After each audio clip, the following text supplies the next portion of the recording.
mong madilim.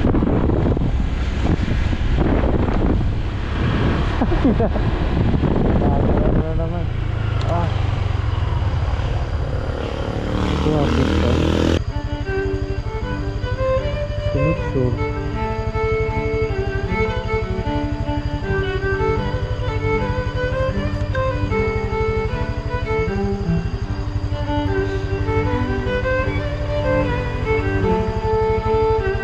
Hello po, sir. Yung ano po, yung papasukin po ba na ano, yung madilim po, yung Eduardo's Farm po? Po. Diretsuhin ko lang po ba yun, sir? Diretsuhin ko lang po. O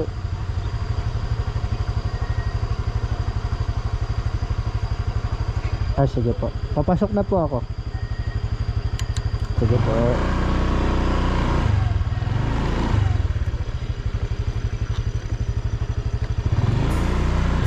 Muna tayo ng alive. Alive forever.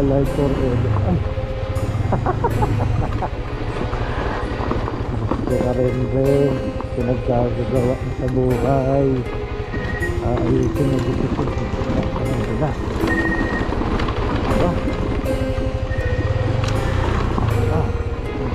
Talaga naman.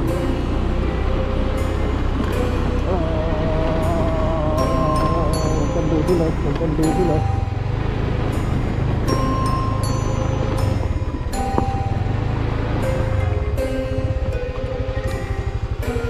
Ayun.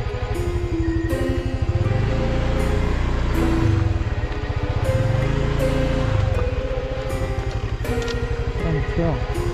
Where are you, sir?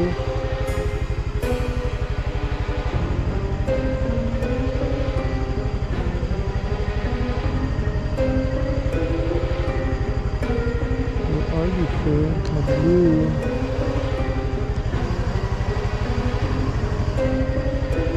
Hello po. Papasok po dito, may nakaharang po na gate. Okay lang po buksan. Sige po.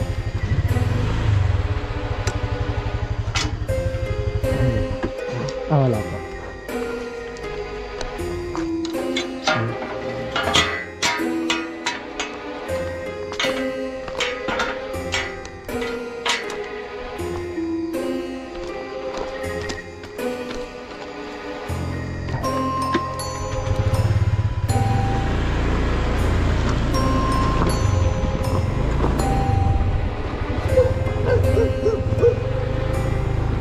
Kayo po yun. Bitawan na po kayo.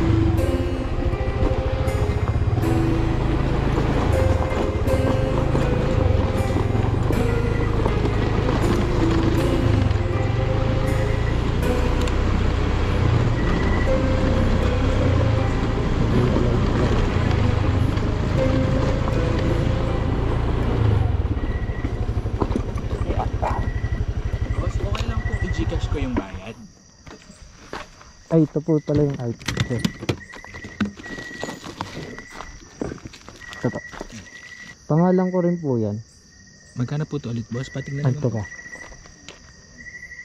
263 lang po. Magkano po? 263 po. 70. Thank you po. Ito po, sir. Mark, pangalan niyo rin, sir?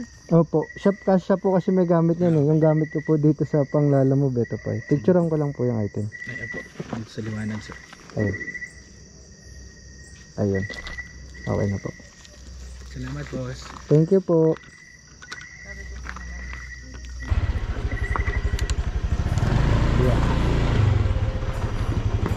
Grabe ang biliam. 23 kilometer, pakalayo mo. Dito pa ako sa ikon. Gagawin sa buhay rin. Akala ko naman Tagaytay banda, yung hangin, magandang kalsada.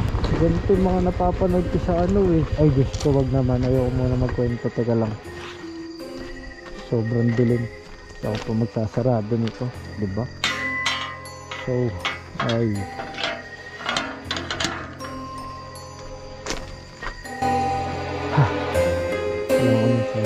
let's go.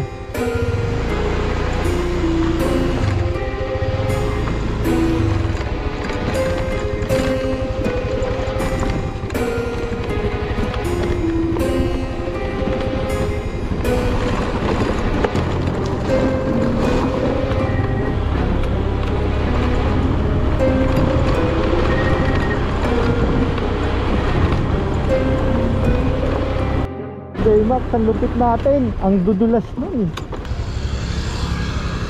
At dito, kinababa nga ako dahil biglang may lalapit sa akin lalaki. Tsaka may sasabihin na, kaya pwedeng makisakay. Siyempre, madilim yung lugar. Sino ba naman ang tao magpapasakay dito? Maya, mahirap na. Bigla na lang tayong hold upin. Kahit pag di natin binigay yung gusto, bigla na lang tayong saksakin. Kahit sumigaw tayo ng malakas dito, wala namang makakarinig sa atin. Kaya kahit sabihin nyo ng suplado ako mayabang, pero inisip ko lang din naman yung safety ko. Kasi di ko naman din lugar to. Mahirap na.